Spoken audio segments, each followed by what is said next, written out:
اس کے بعد وطوت لہو نفس، اور اس کے لیے آسان کر دیا، مرغوب بنا دیا اس کے لیے نفس، اس کے نفس نے قتل اخی، اس نے قتل کر دیا اپنے بھائی کو، فقتلہ، اپنے بھائی کو قتل کرنے اس نفس نے اس کے لیے آسان کر دیا، وقتلہ، اس نے قتل کر دیا اسے، فاصبح من الخاص، اور وہ ہو گیا خاسرین میں سے، خسارہ اٹھانے والوں میں سے۔ اب اس نے بھائی کو مار تو دیا مگر اس کو پتہ نہیں اب کیا کرے، بھائی کو مار کے، اور وہ بن گیا کہ اس کو کیا کروں میں، اس کو تو بالکل پتہ ہی نہیں تھا، کیونکہ پہلا دنیا میں پہلا قتل ہو رہا تھا، کسی کو کچھ نہیں پتا کیا کرنا ہے۔ اس طرح اللہ تبارک و تعالیٰ نے کوے کو بھیجا، بس اللہ نے کوے کو بھیجا، یا باسو، اور کوا زمین کوریدنے لگا، اس کے سامنے زمین کوریدنے لگا تاکہ وہ دکھائے کہ وہ اپنے بھائی کی لاش کے ساتھ کیا کرے، لیکن وہ سمجھ جائے کہ اگر یہ کوا جس طرح کھود رہا تو میں بھی اس کو کھود کے اور اپنے بھائی کی لاش کو چھپا دوں۔ یعنی کتنا وہ عاجز آ گیا، پھر وہ پریشان ہوا کہ اللہ میں اتنا عاجز ہوں کہ اس کوے کی طرح کے اتنے میں اس کو نہیں سمجھ سکا۔ کوا مجھے سکھا رہا ہے، یا ولیتی عاجز تو، کیا میں اتنا عاجز ہوں، ان اکون مثل هذا الرجل، اس کوے کے مانند نہ ہو سکا، فواریا کہ میں اپنے بھائی کی لاش کو چھپا سکتا، اصبح من نادمین میں جانے، اس بات پہ اس کو بڑی پشیمانی ہوئی کہ میں اتنا عاجز، اتنا نالائق ہوں کہ مجھے یہ بھی نہیں پتا کہ میں نے کرنا کیا ہے، اتنا بڑا جرم کر بیٹھا ہے۔ اس وقت سے، یعنی اس وجہ سے، من اجل ذالک، اس وجہ سے کتبنا بنی اسرائیل، ہم نے لکھ دیا بنی اسرائیل کے لیے۔ بنی اسرائیل کیوں لکھا کہ بنی اسرائیل کی اصل میں اللہ تو یہ بنی اسرائیل کی بھی عادتیں تھیں کہ حرکتیں کیا کرتے تھے، حالانکہ اللہ نے ان کو بھی کہا تھا کہ تم پہ بھی کسی انسان کی جان لینا ان پہ بھی منع تھا، ان کو بھی سخت تاکید کی گئی تھی۔ اس طرح آدم کے بیٹے نے ظلم کے ساتھ ایک نفس کو قتل کر دیا، تو اسی طرح ان کو بھی یہ فرمانا ہے کہ ان کو لکھا ہوا تھا کہ آپ لیکن اس کو کسی بھی اسرائیل کی کو مارنا نہیں، اگر مارو گے تو اس کا یہ ایسا ہی ہے جیسے کسی پوری انسانیت کو تم نے قتل کر دیا۔ ان کو بھی یہاں یاد دلایا جا رہا ہے کہ تم سے بھی یہی کیا گیا تھا، تو اسی لیے بنی اسرائیل پہ بھی اللہ تبارک و تعالیٰ نے لکھ دیا۔ ان کی کتابوں میں، بائبل میں تو نہیں، لیکن کہتے ہیں کہ وہ ان کی جو تلمود ہے اس میں اس طرح بیان ہوا ہے کہ جس نے اسرائیل کی ایک جان کو ہلاک کیا، کتاب اللہ کی نگاہ اس نے گویا ساری دنیا کو ہلاک کیا، اور جس نے اسرائیل کی ایک جان کو محفوظ رکھا، کتاب اللہ کے نزدیک اس نے گویا ساری دنیا کی حفاظت کی۔ اسی طرح ان کی جو کتاب میں یہ بھی لکھا ہو کہ قتل کے مقدمات میں بنی اسرائیل کے قاضی گواہوں کو خطاب کر کے وہ کہا کرتے تھے کہ جو شخص ایک انسان کی جان ہلاک کرتا ہے وہ ایسی بات پر اس کا مستحق ہے کہ گویا اس نے اس دنیا بھر کے انسانوں کو قتل کر دیا۔ تو اس کا بہت بڑا، کسی انسان کو قتل کرنا بہت بڑا گناہ ہے، ایسا ہی ہے جیسے اس نے ساری زندگی اس میں ایک چیز صفت اتنی صفت ہے کہ اس کو کسی انسان کی جان کی پرواہ ہی نہیں، اس لیے گویا اس نے اس کے سارے انسان کو اس نے قتل کر دیا۔ اور جو کسی بھی طریقے سے کسی انسان کی جان بچاتا ہے، کوشش کرتا ہے، تو وہ پھر اس کے لیے بھی یہ کہ بھی اس نے گویا کہ ساری انسانیت کی جان بچا لی۔ پھر آپ کے وطلقت جات رسولنا آ گئے ہمارے پاس، آ گئے تمہارے پاس ہمارے رسول واضح دلائل کے ساتھ، کہ اس کے باوجود بھی ثم ان کثیر منہم، اس کو تم میں سے، ان میں سے اکثر، بعد ذالک فی الارض، اس کے زمین میں اس کے بعد بھی لمسفون، حد سے گزرنے والے ہیں، تجاوز کرنے والے ہیں۔ آگے جو آیت یہ بڑی اہم ہے، انما جزاء الذین یحاربون اللہ، بے شک ان لوگوں کی سزا تو یحاربون، جو جنگ کرتے ہیں اللہ سے اور رسول سے، ویسعون فی الارض فسادا، وہ جدوجہد کرتے ہیں زمین میں فساد پھیلانے کی، ان کی آگے سزا بتائی، یقتلوا، کہ ان کو قتل کر دیا جائے، او یصلبوا، یا ان کو سولی پہ چڑھا دیا جائے، وتقطع ایدیہم، یا ان کو ان کے ہاتھ پاؤں کاٹ دیے جائیں مختلف سمتوں سے، یا ان کو پھر جلا وطن کر دیا جائے، زمین سے بے دخل کر جلا وطن کر دیا جائے۔ یہ بڑی اہم ایک آتی ہے سزا جزا کس کے لیے بتایا گیا۔ اصل میں زمین سے مراد یہاں پہ وہ ملک کا علاقہ جس کا امن اور نظام جو ہے قائم کرنے کی ذمہ داری کسی اسلامی حکومت نے رکھی۔ اگر وہاں نظام اسلامی ہے تو پھر یہ سزائیں یہ نافذ ہوں گی۔ اگر اس کا اللہ اور رسول اس کے لڑنے کا، ان کے نظام، اللہ اور رسول کے خلاف لڑنے کا مطلب یہ ہے کہ نظام صالح کے خلاف جنگ کرنا ہے۔ جو نظام قائم کیا ہوا ہے، اسلام کا نظام اس حکومت نے قائم کیا، اس کے خلاف اگر کوئی بغاوت آپ کرتے ہیں یا قتل کرتے ہیں، فساد پھیلاتے ہیں، تو یہ سمجھو کہ اللہ اور رسول کے خلاف آپ نے جنگ کی ہے۔ یہ سلسلہ ہے کہ اللہ تعالیٰ کی مرضی ہے کہ اس نے اللہ کا جو بنا رسول بنا کے سیدھے بھیجا ہے کہ زمین میں ایسا ایک نظام قائم کیا جائے جو سب کے لیے صلح، سب کے لیے امن کا باعث ہو، اور سب کے لیے صرف سب اپنی زندگی امن و سکون سے گزار سکیں۔ اگر جہاں اگر اسلامی قانون یہ نہ ہو، جیسے اپنا یہاں سمجھ لیں اور ملک میں بھی ہو رہا ہے، جہاں پہ وہاں مسئلہ ہو رہا ہو کہ اسلامی ریاست میں فساد مچا رہی ہے، پھر یہ ہے کہ اسلامی ریاست کے بعد اسلام نافذ نہ ہو تو پھر جہاں پہ جھوٹی گواہیاں دینے والا بھی موجود ہوں، سر عام سود کا کاروبار ہو رہا ہو، جہاں ہمیں پتہ ہے کہ ہمارے یہاں انصاف کس طرح ملتا ہے، ججوں کو خرید دیا جاتا ہے۔ ایسے نظام میں اگر شرعی نفاذ اگر آپ قانون قوانین کو نفاذ کر دیں گے تو پھر اس کے نتیجے الٹے نکلیں گے، پھر آپ کو آپ کی الٹے بدنامی ہوگی کہ کیسا قانون ہے جہاں پہ یہ چیزیں جو اسلامی ریاست میں وہ تو ہے نہیں، اور قانون نافذ ہم نے شریعت کے کر دیا۔ اس لیے یہاں پہ ان جہاں پہ اسلامی قانون کے لیے لحاظ سے اگر ہے وہاں پہ حکومت تو پھر یہاں پہ یہ لاگو ہوں گے یہ قانون جو آگے اللہ تبارک و سزائیں آ رہی ہیں یہ ان کے لیے۔ اس لیے اللہ تبارک و تعالیٰ کرے کسی ملک میں ایسا ہو کہ وہاں ایسا نظام ہو اور پھر سزاؤں پر بھی عمل درآمد ہو تو پھر امن و امان ہوگا، کیونکہ اگر امن و امان ہم نے جیسے پڑھا نا کہ اگر ایک کسی کو قتل کرنا ایسا ہی ہے گویا کہ کسی کو سزا دینا قصاص میں گویا اسی طرح جیسے ساری انسانیت کی جان بچانا، تو ایسا ہی ہے کہ یہی ہوگا کہ اور پھر اس میں یہ بھی ہے کہ پھر اس میں جس طرح اسلامی حکومت تھی تو اس زمانے میں آپ صلی اللہ علیہ وسلم نے بھی سزا دلوائیں۔ انس بن مالک بیان کرتے ہیں کہ خاندان عقل کے 8 اشخاص آپ صلی اللہ علیہ وسلم کے پاس آئے، انہوں نے آپ کی 10 عمر پر اسلام قبول کی بیعت کی، پھر پھر وہ مدینہ منورہ میں رہنے لگے، مگر ان کو آب و ہراس نہیں اور بیمار پڑ گئے۔ تب انہوں نے آپ صلی اللہ علیہ وسلم کی خدمت اس امر کی شکایت کی تو آپ صلی اللہ علیہ وسلم نے فرمایا تم لوگ ہمارے چرواہے کے ساتھ اونٹوں کے پاس کیوں نہیں چلے جاتے تاکہ ان کا پیشاب اور دودھ استعمال کرو۔ انہوں نے کہا ٹھیک ہے، چنانچہ مدینہ سے باہر چلے گئے، وہاں انہوں نے وہاں رہے، دودھ پیا، پیشاب بھی پیا اور پھر تندرست ہو گئے۔ پھر انہوں نے کیا کیا، چرواہے کو قتل کر دیا اور اونٹ بگا کر لے گئے۔ آپ صلی اللہ علیہ وسلم کو پتہ چلا، انہوں نے ان کے پیچھے آدمی دوڑے اور پھر ان کو پکڑ کے لے آئے، تاکہ پھر ان کو پکڑ کے مدینہ منورہ میں لے آئے تو آپ نے حکم دیا کہ ان کے ہاتھ پاؤں کاٹ دیے جائیں، ان کی آنکھوں میں گرم سلائیاں پھیری جائیں اور انہیں دھوپ میں پھینک دیا جائے، تو ایسا ہی ہوا یہاں تک کہ سب مر کھپ گئے۔ آنکھوں میں سلائیاں اس لیے پھیری گئیں کہ انہوں نے اس چرواہے کے ساتھ یہی کیا، یعنی ایک تو انہوں نے اونٹوں کو قتل کر دیا، چرواہے کو قتل کر دیا، اس کے ساتھ انہوں نے اس طرح ظلم کیا تو ان کو بھی آنکھوں میں پھر گرم سلائیاں، ان کو سزا دی گئی، مگر اس لیے کہ وہاں پہ اسلام میں حکومت تھی اور آپ صلی اللہ علیہ وسلم خود موجود تھے، انہوں نے یہ ان کو سزا دی، دلوائی۔ اس لیے پھر یہ ہے سزا ہے، اور سزا کیا ہے، یہ بہت سخت سزا ہے۔ یحاربون اللہ اور رسول یسعون فی الارض، زمین میں فساد کرنے کی طاقت و قتل بھاگ دوڑ اسی چکر میں لگے رہتے ہیں کہ زمین فساد ہو۔ ان کو یہ کہ یقتلوا کہ وہ قتل کر دیے جائے، قتل کر دیا، یقتلوا یہاں پہ لفظ استعمال ہوا ہے، یقتلوا نہیں، قتل کا مطلب ہے کہ اسے ٹکڑے ٹکڑے کر دیے جائے، یقتل ان کے قتل کر دیے جائیں، ٹکڑے ٹکڑے کر دیے جائیں، ویصلبوا یا انہیں سولی پہ چڑھا دیا جائے، وتقطع ایدیہم وارجلہم یا ان کے ہاتھ پاؤں کاٹ دیے جائے، من خلاف مختلف سمتوں سے، یعنی ایک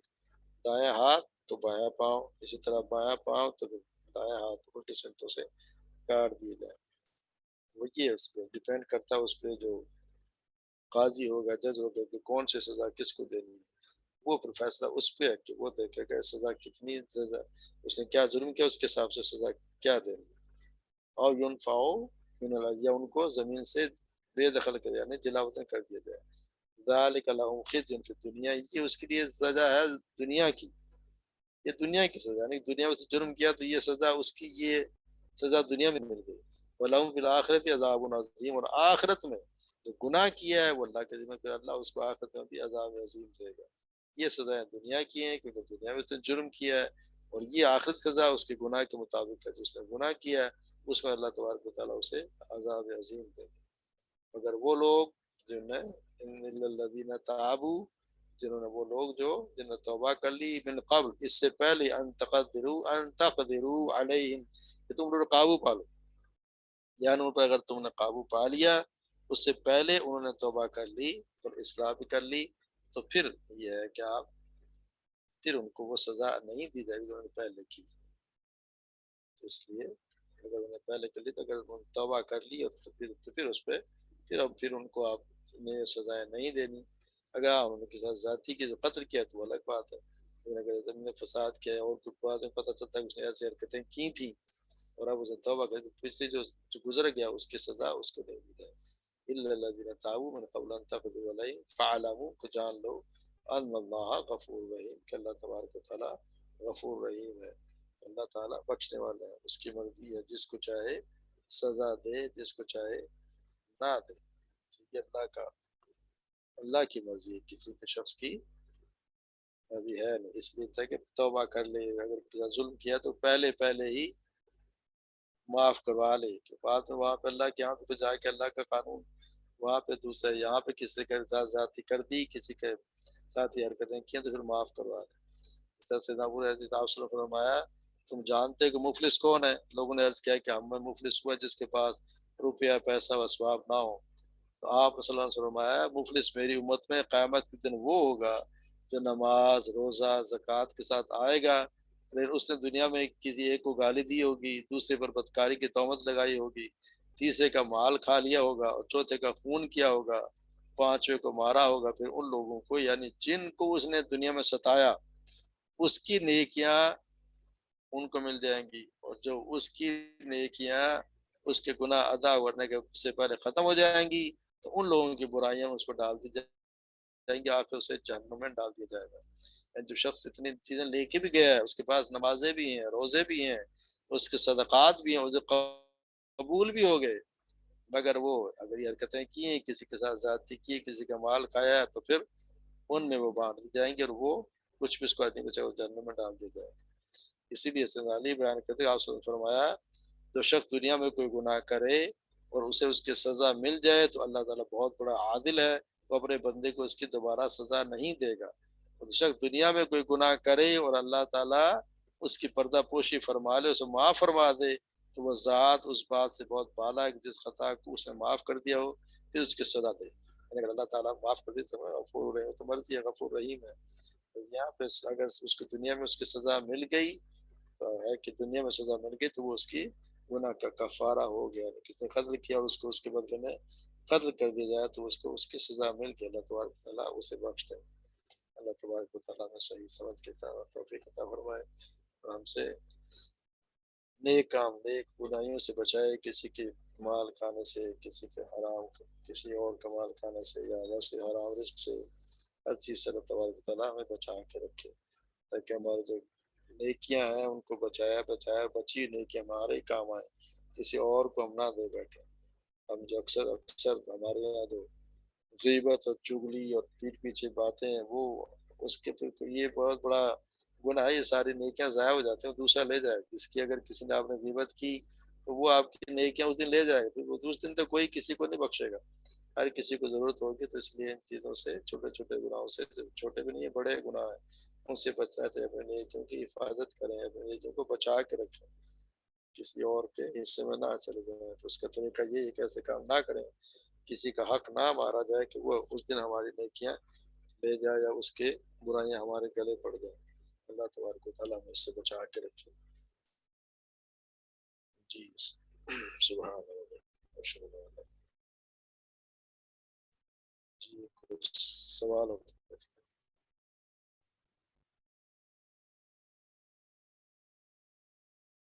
چلیں کلاس ذلت کا مہینہ شروع ہو گیا تو پہلے 10 دن خوب عبادت کریں قرآن مجید کی تلاوت زیادہ سے زیادہ کریں